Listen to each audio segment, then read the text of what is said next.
Ahojte, milí študenti, volám sa Viktor Hegedüš a som absolventom Obchodnej akadémie v Rimavskej Sobote v roku 2000.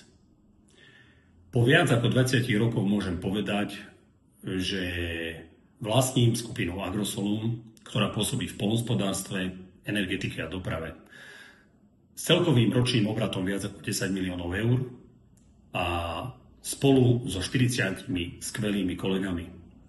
Musím vyzdvihnúť dvoch, ktorí tiež skončili vašu obchodnú akadémiu. Je to naša pani konateľka Judita Armajová a ekonómka Katarína Lacíková-Sabová.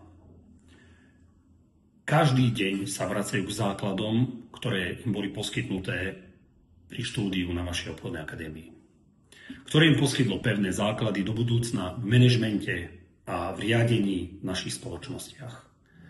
Som za to, aby ste vy zožali minimálne taký úspech ako my traja. Prajem vám skvelý deň.